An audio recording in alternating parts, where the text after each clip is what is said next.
Hi. Right, this is going to be the second insight from the Celestine prophecy. If anyone's not seen my previous video, it's on the first insight, so you're probably best off watching that first and then coming back to this one. It might make a bit more sense. So this is the second insight, and this is my one of my favourite. I've got two favourite insights, and this is definitely one of them. And anyone that knows me, once I get into it, will know exactly why. It also rang very true because key parts about this insight I've been obsessed with since I was a very young child, before I'd ever even heard of this book. So it just really rang true. So I'm gonna get straight into it. Now, the second insight is quite a long one to explain, a bit longer than the first. Now, how we learn about history is wrong. Now, it's based around the wrong things. Most of the time when we learn about history, it's about the kings, queens, and basically the 1%. It's meant to be about what we need to learn is the evolution of thought. So how people's and whole civilizations' mentality was growing through these thousands of years. Now, to understand the reality and how they perceived things, if we understand that, we can understand why we look at the world how we do and what we should sort of be doing moving forward. Now, before the West can move forward, it has to look back to make sense of it. So I've got notes next to me because I'm a true Virgo. So to understand what where we are today, we have to make sense of the realities before us. So we have to make sense of people's mentality and how they was living their day-to-day life, and not like if they went to the shop and then they made this for dinner. What they was thinking and how the evolution of our consciousness has evolved. So in the year 1000, the church ruled. So if we go back 1019 years ago, the church was ruling. So because of this, the church and certain men held people's spirituality. So they held their consciousness. They had so much influence over it. They basically held it. So rich or poor, everyone had to answer to the god or the devil. So don't matter who you was, didn't matter if you was the richest man in the world or if you was the poorest. We was all equal under the fact that we had the devil and God.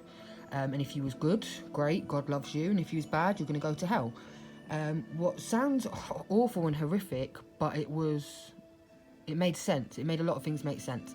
So you've done certain things wrong, obviously hell. So life was understood. We also thought we was the centre of the universe. And also you have to bear in mind, the only people that was allowed to read the book, that everyone's life was based around it. And I mean every single person's life was based around going to church, what days you ate what, everything was what days you rested and what days you worked. All of that was around the church. You had to go to church. You had to give a certain amount of your money to the church. Most people sent a kid to the church. It was a big thing, part of life. If you was poor, that's who fed you. So everything was God, and God was the answer to every single question. Now imagine that breaking down. So suddenly that doesn't make sense. It's not all about God and what these men have been telling you. And it's not even that you don't believe in what God's saying. You start to notice that these men that are speaking the word of God, because you're not allowed to, because you're not holy enough, they're real hypocrites, and they're doing all these things like getting married, having sex, doing loads of things that they shouldn't be doing, all while saying that you're going to be condemned to hell if you do similar things. So, and bear in mind, your only connection to God is through these people. You can't sit at home and pray. At this point, it's not known to sit at home and pray to God. You have to go to church.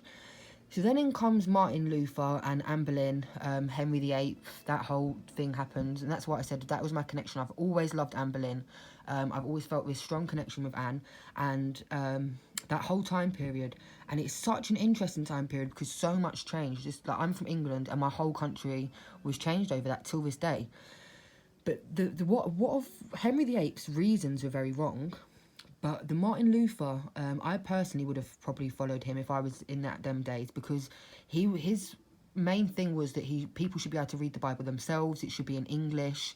The Catholic Church shouldn't be just getting all this money. You shouldn't be able to have to pay to get into heaven, because when you died back then, your family had to pay for you to go to heaven. Basically, they had to go and pay the priest every week or every month to get prayers said for you. So you've grown used to this life around this life around your church, right? But then you've had all these big contradictions.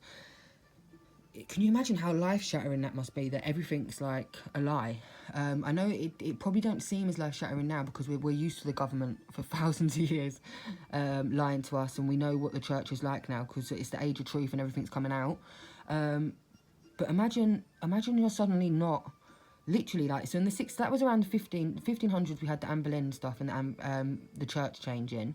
Then in the 1600s, they proved that the sun was the earth went around the sun and it wasn't the other way around.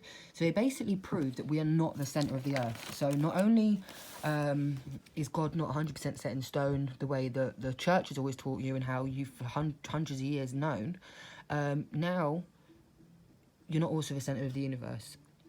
So now when something bad happens as well, so when there's an earthquake or someone in your family dies, it's not so easy when you know when the God and the devil and the heaven, all of that comes into play. Before, if there was certain things like crops, it was because God wasn't happy and it had an answer. So the church was no longer gospel, ironically. So people literally looked up at the universe and they were just really, really confused. So what they did was, it was a new age of scientists, and the big thing was to find out why we're here, what we're doing, what's the meaning of life. If Christianity is not the answer and there's lies there and stuff, like what's really going on? So they went real logical. So it went from being a real spiritual to logical, where we wanted answers. So scientists, obviously, we've learned a hell of a lot in the last couple of hundred years. We've advanced more than ever, than we know of. I believe in ancient civilizations, and I believe that some of them were a lot more advanced than us in certain ways. Like if the internet went now, in 1,000 years' time, no one will know anything about us because this book won't be around, because it will, like, ironically, it would only be plastic because it was saved. So they'd probably know us from, like, drinking Coca-Cola and stuff. So my point is, we didn't look for the history and look for the past. One of the things that I watched the other day on Joe Rogan with Graham Hancock, I think his name is, and he studies ancient civilizations, and he actually believes a lot of them are in America. What makes sense, because a lot of the stuff in Africa we don't have a clue about. And Africa's a very spiritual place. We all come from a black woman. There's a group of 5 black women we all go back to in Africa. So that's all of our story. But Africa has obviously been colonised. It's been raped physically, mentally. It's thriving now. It's a lot better than it was. But we lost a lot of our history, the world's history. And that's the same with America. When they colonised America, I think that we lost a lot of it. And they haven't really bothered to look. And there's a real debate between historians at the moment, where there always has been, in regards to looking. But my point is, we don't look for the spiritual history. We just want, we want to find out, for some reason, we just want straight facts, because no one seems to believe anything else. So then people don't write about them, they don't go in magazines and stuff like that. So I always go on a tangent when I'm talking about history. So while waiting for the answers of these scientists, the rest of us, we built and we bettered our lives, and we built things like the railroad. We started doing aeroplanes, all different, these amazing inventions that we've had in the last 100 years. But now we're all comfortable in the West.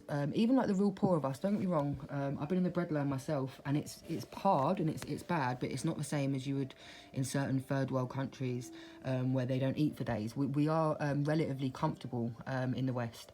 So again, we've lost this sense of security from the church. A lot of us are still just coming out of that as well. Like, I know my grandparents are very religious, and I know some people on here, so it's still quite a new evolution for some of us, if that makes sense. So we're really having to catch up. So we've lost ourselves, and we've also lost this false sense of security. So we don't know what we're surviving for anymore. We don't know why we're here. What are we doing? Why are we struggling through every single day? So that's the second insight, and to me, that's a game changer. Because I know it probably makes a lot more sense than it did when I first read it. Because like I said in the previous video, when I first read this book, it was a very long time ago, and you didn't hear things like that. And that was a real light bulb moment. It was like, oh my God, that makes so much sense. So yeah, from this, I would we need to have a look into our spiritual history. So there's loads of old ancient religions, even down to the Greeks. We're always portrayed that the Greeks thought there was these big men, when actually it was just these energies. So the water was a certain energy and this was a certain energy, and that's pretty much true. These are all different certain energies. So they seem to have a proper better understanding than Christianity to me.